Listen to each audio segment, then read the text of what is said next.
Hello everybody and welcome back to Shadowrun Dragonfall. It's your old pal, Dave Lucia here, and it has been a very long time since last time I played this. Lots happened since the last episode. So let's see, we have done missions for Iger and Blitz. Let's talk to Dietrich. See what he's got.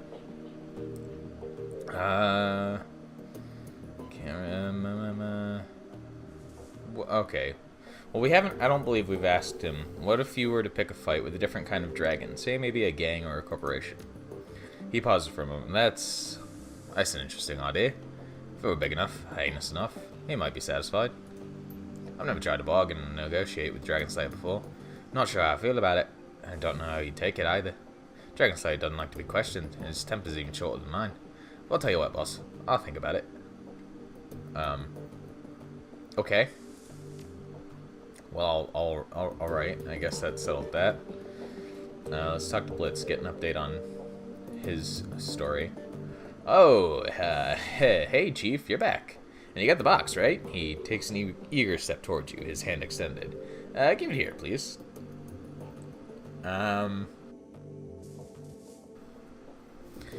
Mystery box. Here's your mystery box, Blitz. Alright, thanks, Chief. He turns the box over and over in his hands, a huge grin on his face. Let's plug this puppy in and see what it does. With a series of deft motions, Blitz pop the plastic cover on an unused expansion slot in his cyber deck and slides the mystery box home. A recessed LED light in the box goes from red to green. He boots up the deck, staring at the code that scrolls across its integrated display. That's weird. The data hard-coded onto this thing is jam-packed with comlink software. Looks like it has protocols for all the major brands, sysadmin-level tools, too. And there's something else. What do you see? Slowly, a smile spreads across his face. This thing's like a master key for communication systems. With this box plugged into my deck, I could hack the comlink of just about anyone in the same room as me. How is that useful? Ugh, come on, use your imagination, Chief. Just about every security goon in Berlin's wired to a comm system of some kind or another. If I can hijack those comms, I can cause all sorts of confusion in the ranks on our runs. This is one hell of a toy. I could see why Grinder wanted it. I can't see it.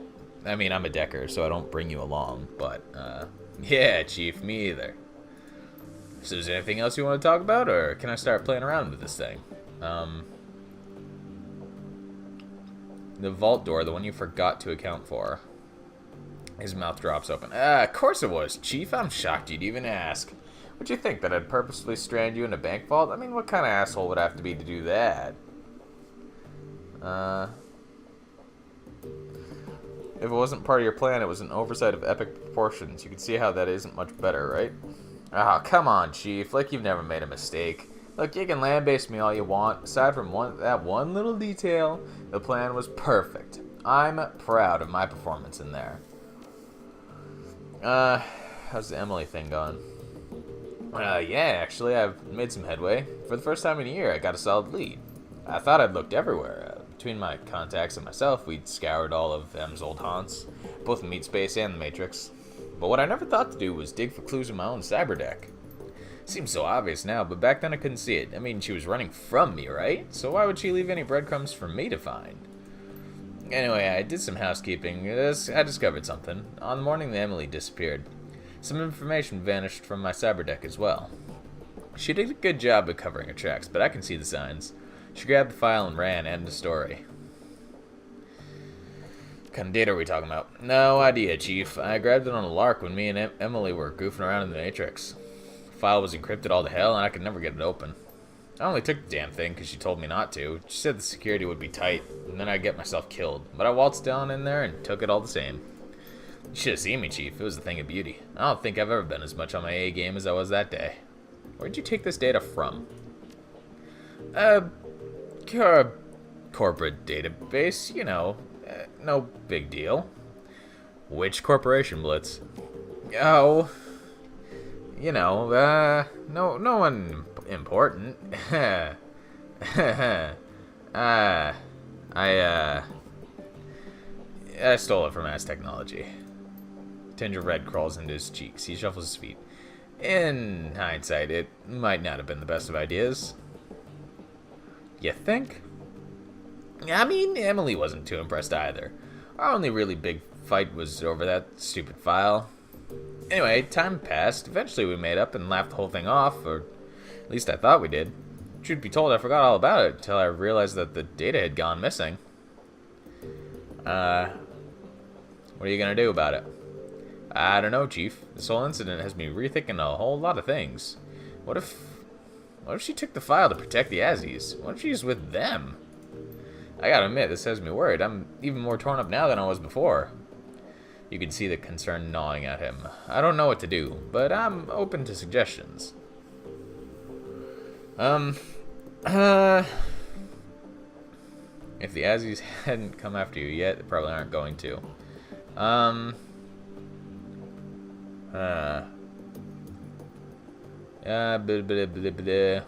want to tell him to go after her, or do I want to tell him to drop it? I'll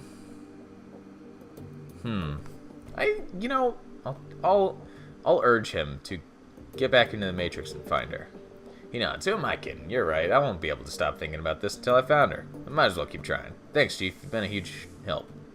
Best of luck. Let me know how it turns out. I will, Chief. Cool. Tiger. Nothing right now. Okay. Alright. Fair enough. How about you? Gloria's pallid face lights up at your approach. A genuine smile spreads across her lips. Kira, good to see you. How are things with you? She pauses for a moment, considering. You know, I'm happy, actually. For the first time in a long time. I have you to thank for that. Are you ready to tell me more, then? Be patient, Kira. The explanation for that is coming. A look of unease flits across her face. I'm not sure that you're going to like it, though. You needed time. I gave you time.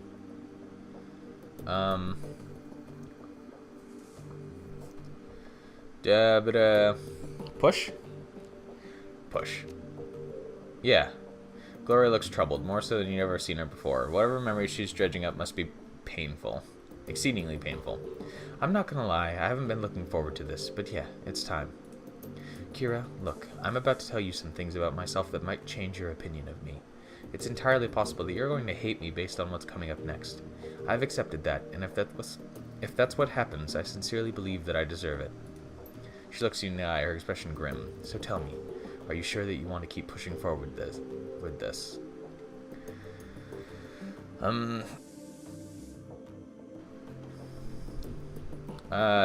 This is important for you, Gloria. After everything we've been through, I think we both know that. Whatever you have to tell me, I'm ready to listen. Thanks, Kira. Thanks for being a friend. So when we left off last time, I had just moved from the streets of Tübingen to the warm, inviting confines of Firestell. Marta and I were happy for a little while, and Harrow embraced me as a long-lost daughter. I should probably take a moment to talk more about Harrow. He's going to be an important figure in this story. I don't know what his age was. He seemed old enough to be paternal, but young enough to hang with the kids on something like a peer level. Best guess, I'd say he was in his mid-20s. He was handsome and well-built, with a neatly trimmed beard and thick brown hair. There was something else about him, something uncanny. It was almost like he was a Steve. Harrow had this charisma, this raw, magnetic attraction that just made people latch onto him. I saw it over and over. All it took was a few words and a pat on the shoulder, and Harrow would have a new convert. The other kids at the farm followed him around like lost puppies. As much as I loved Marta, and as much as I thought she loved me, we forgot all about one another when Harrow was around. All that we wanted was to be close to him, and to be a part of his inner circle, and soon enough we were. For a girl of 17, it was all terribly exciting. Harrow had these rules of living that he would teach us, rules about self-determination and the importance of disobedience. He claimed to have taught classes at the University of Berlin, which he painted as a mix between an earthly paradise and an anarchist playground. He told us how Firestell would be a focal point of a new movement for the children of the fatherland. He told us that we were special. We ate it up, of course. We were kids. For those of us in the inner sanctum, Harrow would share even more. He had power the likes of which I had never seen, not my father's drunken fists or my own childish experiments. but genuine, incredible power. He said that it came from the horned god, an ancient deity that he venerated. He knew about my latent abilities right away, and he offered to teach me. Naturally, I accepted. I've heard about the horned god. His followers have a poor reputation. This Harrow is beginning to sound a lot like a cult leader. You're not wrong there, but it gets a whole lot worse than that. You'll soon see. Hang with me, Kira. Rough waters ahead. So I became Harrow's apprentice. He taught me to channel magic and summon spirits. He taught me rituals and pagan traditions, Machiavellian philosophy, and Nietzschean ethics. Above all, he taught me to connect with his horned god, and through it I learned power and arrogance. It was all downhill from there. For the next few years, I lived at Forestell. I lived at Forestell as Harrow's enforcer and right-hand girl. I was also his sometimes wife and concubine, but that was a distinction that I shared with all of the girls in the commune, including my beloved Marta. I came to learn that she'd been his long before she met me, but by that point I didn't care. I'd embraced the rules of living. I was Harrow's creature through and through. I didn't ask questions, and I walked the path that was in front of me. Other fun facts about those years: I learned cruelty. I had power now, and my new idol encouraged me to use it. Harrow did the same. Any children who didn't pull their weight were subjected to my tender mercies, and I was anything but tender. I took what I wanted rather than asking for it. I liked it. It was fun.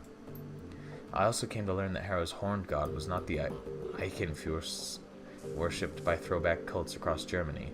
It was certainly a god with horns, but it came from an altogether different tradition. Care to hazard a guess?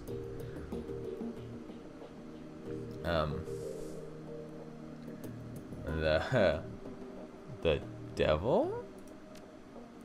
In the magically active community, we refer to it as the adversary. But yes, same being, more or less. So my idol, the ancient deity that was feeding me my power, was the antithesis of everything that's right and good. And you know what? I didn't care. In our time together, Harrow and I committed more atrocities than I could count. At this point, I was onto all of his tricks. I knew that Forestell was nothing more than a honey trap, carefully designed to lure local kids into my master's clutches. I knew that the kids who seemed resistant to Harrow's brainwashing techniques wound up fertilizing in the garden. I knew that Harrow's entire manifesto was bullshit. And I knew that through it all, Harrow and the adversary were laughing, because I was laughing right there beside them. I don't want to pin the blame for my decisions on anyone but me.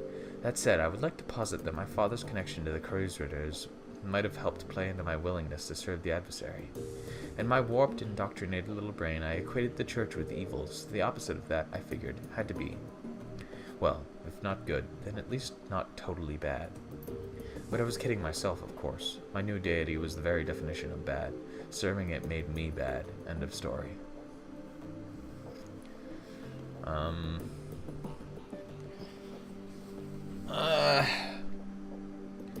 can understand why you made them. That's big of you, Kira. I genuinely mean that. She takes a moment to steel herself, then continues it. Anyway, one day, Harrow invited me on a field trip to Stuttgart. Over the years that I was in Forestell, the commune had easily doubled in size. It was thriving, all thanks to the efforts of Marta and the girls like her. Harrow would send the girls out to neighboring cities to lure in the street kids that nobody would miss. He targeted children because they were easy to indoctrinate, and because nothing makes the adversary happier than the corruption of the innocent. As we drove out to pick up the new recruits, I was already planning ahead. It was a foregone conclusion that I would pay my father a visit. The irony of a group of Kreuzritters getting immolated by a genuine servant of the actual devil tickled me to no end. So when Harrow stopped to fill up on diesel, I hopped out of the van and headed out on foot to my parents' place. Harrow wasn't overly concerned about my absence. I had long since reached the point where I could assert my autonomy, and he knew that I'd be back. I wound up at my folks' home sometime around noon. I could hear the adversary whispering in my ear, telling me what to do. I'd long since learned to listen to its voice. It always rewarded me with extra power when I did its bidding. It told me to knock, so I did. As the door opened, I could feel a torrent of flames welling up in the astral plane all around me. It told me to channel them into the doorway, into my father, so I did. But of course, the person who opened the door wasn't my father. It was my mother. As I watched her flesh blacken and melt, as I heard her scream and I broke into hysterics, I heard the adversary laugh, and at that moment, I realized it was laughing at me. Saw that coming. Tragic, but predictable. I did see that coming.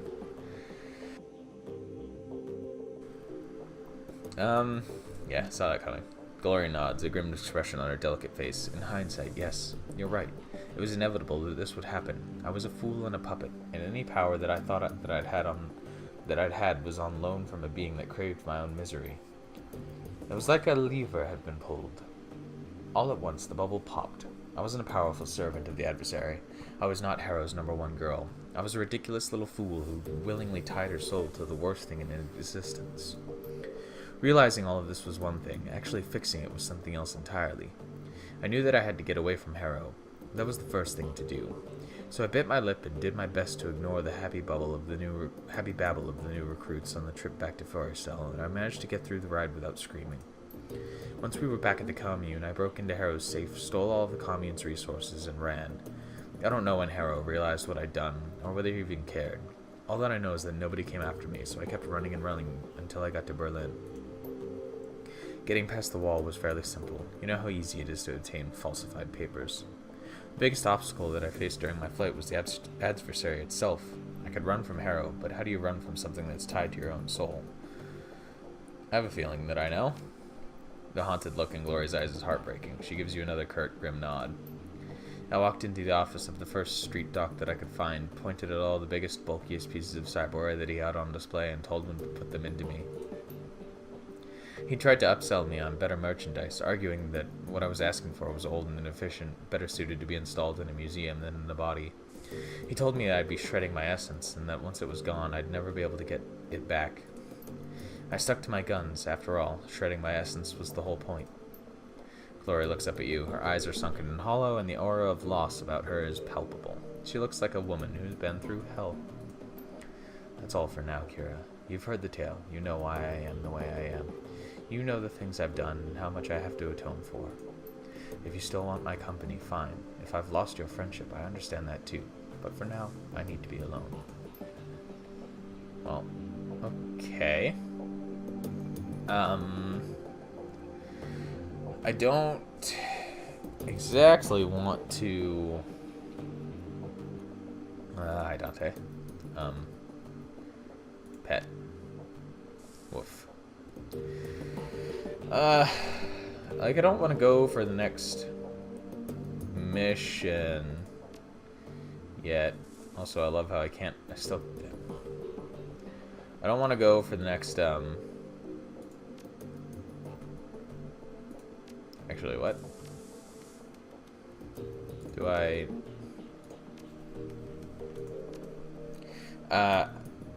I just have to go to the U-Bahn station to, go on my next mission, actually, don't I? Like, I don't, like, I don't want to finish the... Oh, hey!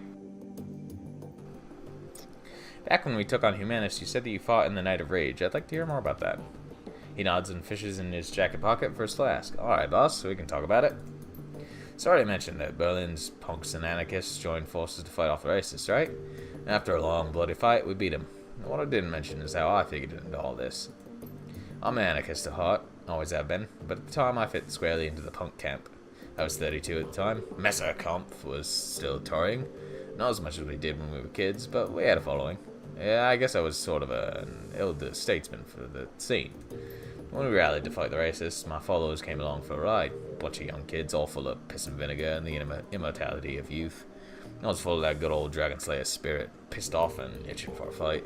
So I led those kids into the fray. They waded into the riot right alongside me, yelling and screaming with their fists in the air. I don't remember a whole lot of the fight itself, boss, but I do remember the aftermath. A lot of the kids that followed me had grown up listening to my music. They had all my attitude care, but none of them had my magic. Youthful enthusiasm is no defense against a knife or a handgun. I left the punk scene for all the reasons I told you, boss. There's a bigger reason, and I saw it in those kids' broken bodies. It's rode them on. It leads to the grave.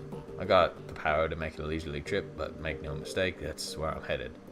Those kids tried to follow in my footsteps, and they wound up sprinting ahead of me instead. Better for me to stay out of the public eye and stick to the shadows. My stint as role model was ill-advised. But, have you put any thought into what I said earlier? Yeah, boss, I have. It's an interesting idea, but there are risks. I'm thinking this might not be the best of times to approach him about it.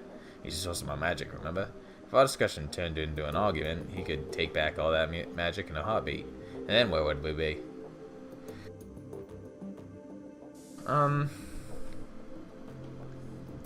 Since when has he ever encouraged you to back down from a fight? You got a point there, boss. He wouldn't want me to back down ever. Not even from him. Alright, I'm gonna do this. I'll ask the Dragon Slayer about shifting priorities, I'll say. Taking on some deserving organization, calling off the hunt for something more impressive than the Fire Wing. Of course, a fight like that would never really end. I'm never gonna bring down a corp or a polyclub all on my lonesome. He shrugs, but maybe that's not a bad thing. It'd take a lot of guesswork out of life. I don't know, boss. If you have any thoughts about this, I'd love to hear them. Seder Krupp, they're the biggest corporation in the world, and they're led by an honest-to-God dragon. Humanus or Seder Krupp? Yeah, let's see. Humanus were the ones who were, what, human elitists? Like, the ones who were massive racists.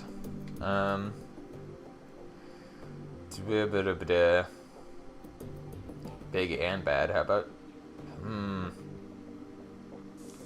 I feel like that's a dangerous suggestion, isn't it? And I feel like it would be more in line with my personal kind of character to. Since being an elf stands to reason, I would suggest taking down the racists, I guess. How about Seder Group? Yeah, I certainly think it big. Give me a second. I'll ask. He closes his eyes and concentrates. Minutes pass. Slowly, a smile creeps across his face. Dietrich opens his eyes and turns to face you. Yeah, I think he'll like this plan just fine. That was it? That was all it took? Dragonfall doesn't mince words, boss. If he didn't like the plan, he'd have told me. Dietrich's grin widens. He looks more at ease than you've ever seen him. Well, boss, I got myself a plan. A new target to boot. That's assuming, of course, that any of us make it through our current predicament alive.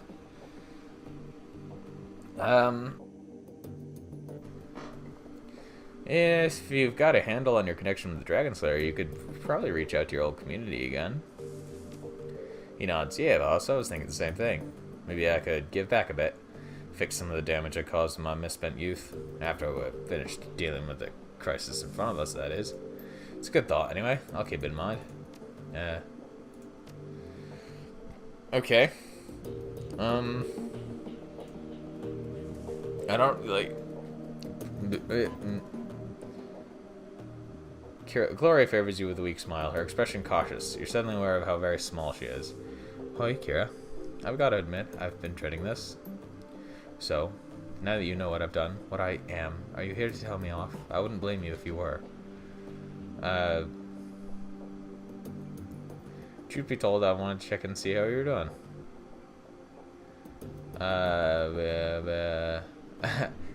I'm curious as to what the question would be. How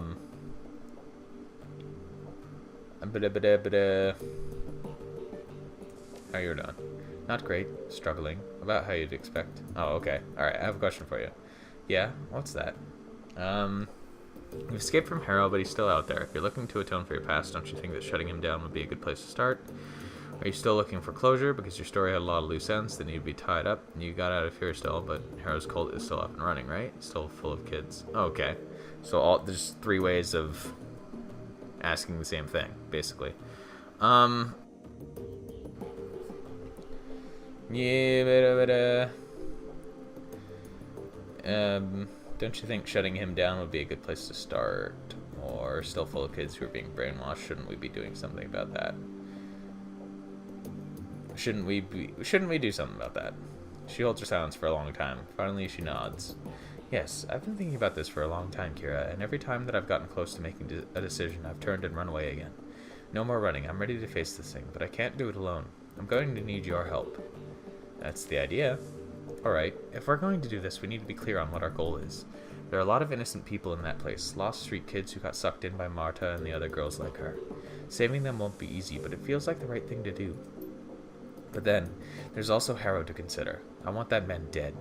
Lord knows he deserves it, and if we don't make killing him our top priority, he might get away from us.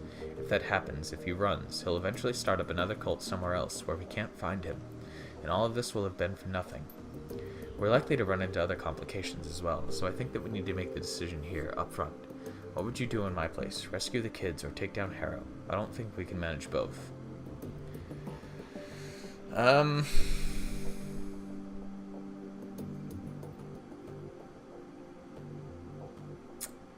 I haven't been shy about killing people. Wipe out the cult. Harrow needs to die. I don't want any other kids hurt or killed but Harrow. That bastard has to pay for what he did to me. She stops as if suddenly unsure of herself. A moment later, a newfound confidence seems to seize her. She looks to you and there's fire in her eyes. He has to pay for what he did to all of us. I won't let this happen again. He needs to die. On second thought, you're a little bit too into this. I don't know. You're damned right. He does. Meet me at the van when you're ready to go. It's a long drive from here to Schronburg. She nods. I'll see you there. Hey, what? Down there? Okay. So we have another. Cool. Another loyalty mission, as they are called in Mass Effect. Where is this van? Where am I going? This is like where we were at the beginning of the game. Okay. Sure. Hi. Oh, I don't want... What? No, I need to change my loadout. Actually, yeah, how much money do I have? Not a lot.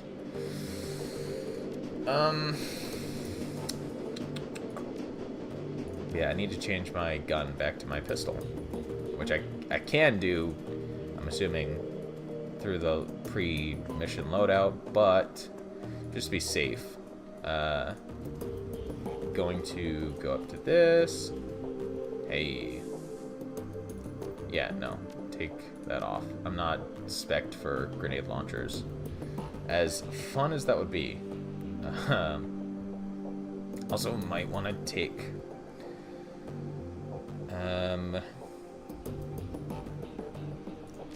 let's grab that. We got 2 bliss. Nitro. Take a med kit. I should probably go buy more. If I can even remember where I can pick them up.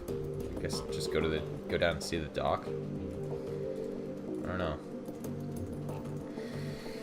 Anyway, that was a lot of talking. I didn't even get to, like, so much talking that I couldn't even update y'all on what's been. I mean, I'm sure people who know me outside of these videos, chat with me outside of these videos, will have already heard. But I am dealing with kidney stones again for the second time in my life. And this one that I currently have is... Oh, I could have just... Okay. This one that I currently have is apparently much, much larger than the last one that I have. Which, for the record, was the worst pain that I've ever felt in my life. And apparently this one is too large for me to... for my body to naturally take care of. So that's fun. Let's take a few trauma kits. Might as well grab an advanced med kit as well, I think. Or a premium one, rather. Do we have anything we can... I mean, I could sell that.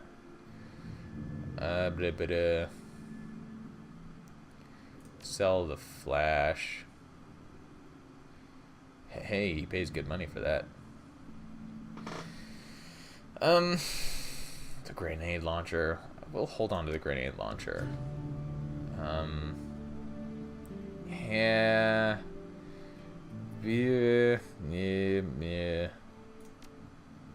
It's most of our cash, but we need more health kits. So yeah, the be careful what you guys eat and drink and everything. Try not to, particularly if it's like part of your family history or whatever. Apparently kidney stones can be more genetic, and or they can just randomly form. They don't care. But there are certain things that increase your risk of getting them, and this might not be the time or place to have a health PSA or anything, but kidney stones hurt, and that's a pain that I don't want anybody to go through. So the more you know.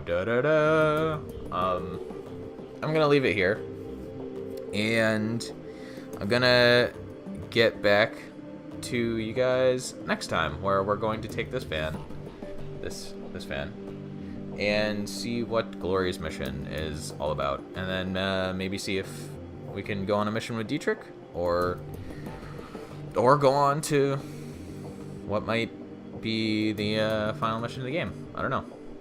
So thank you all for watching, and I'll see you next time. Bye!